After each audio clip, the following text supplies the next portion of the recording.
بسم اللہ الرحمن الرحیم الحمدللہ رب العالمین والصلاة والسلام علی خاتم النبیین۔ نبی محتشم صلی اللہ علیہ وسلم کی تعلیمات اتنی مفصل، اتنی جامع ہے کہ زندگی کا کوئی شعبہ ایسا نہیں جس پر آپ کا اسوہ حسنہ ہمیں میسر نہ ہو۔ ابو نعیم نے الطب میں حضرت انس بن مالک رضی اللہ عنہ کے حوالے سے یہ بات نقل کی ہے کہ نبی محتشم صلی اللہ علیہ وسلم نے فرمایا، 5 نمازوں کی مثال ایسے ہے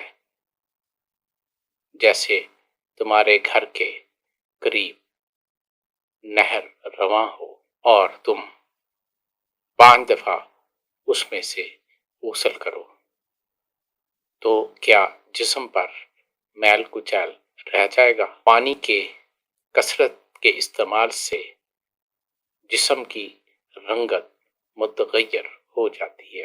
ابو نعیم نے طب میں لکھا ہے کہ نبی کریم صلی اللہ علیہ وسلم مسواک ارزن کیا کرتے، آہستہ آہستہ پانی نوش فرماتے اور فرماتے یہ زیادہ سکون والا، نفع بخش اور زیادہ شفا دینے والا ہے۔ ام المومنین حضرت عائشہ صدیقہ رضی اللہ عنہ فرماتی ہیں کہ نبی محتشم صلی اللہ علیہ وسلم کو حلوہ اور شہد پسند تھا۔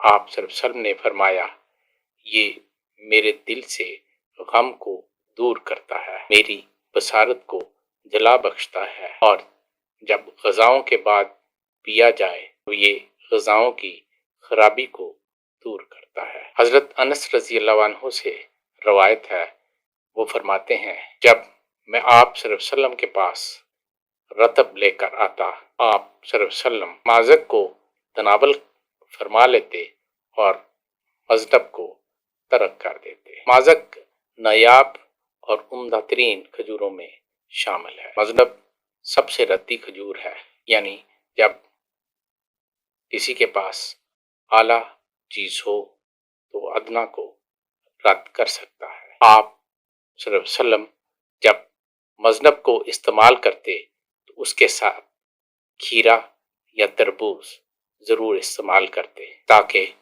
اس کا عیب ان دو میں سے کسی ایک چیز کے ساتھ ختم ہو سکے۔ نبی کریم صلی اللہ علیہ وسلم نے فرمایا، تمہاری کھجوروں میں سے سب سے اعلیٰ البرنی ہے، یہ مرض کو ختم کر دیتی ہے، اس میں کوئی مرض نہیں۔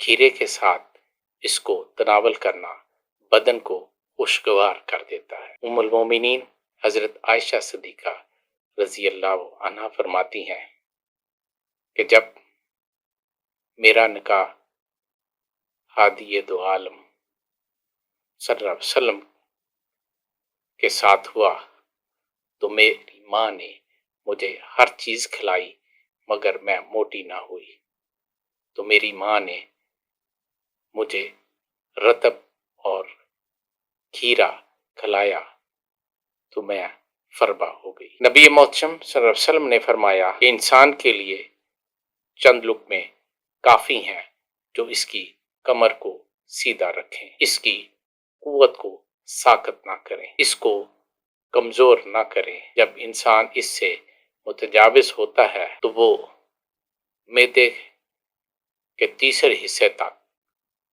کھا لے، ایک حصہ پانی اور ایک حصہ سانس کے لیے چھوڑ دے، یہ جسم اور دل کے لیے زیادہ نفع بخش ہے۔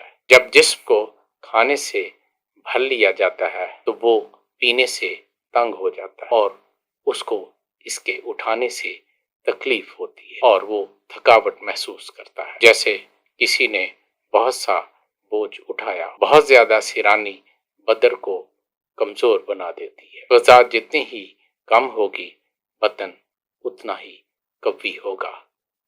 کثرت غذا سے بدن قوی نہیں ہوتا۔ وما توفیقی الا باللہ۔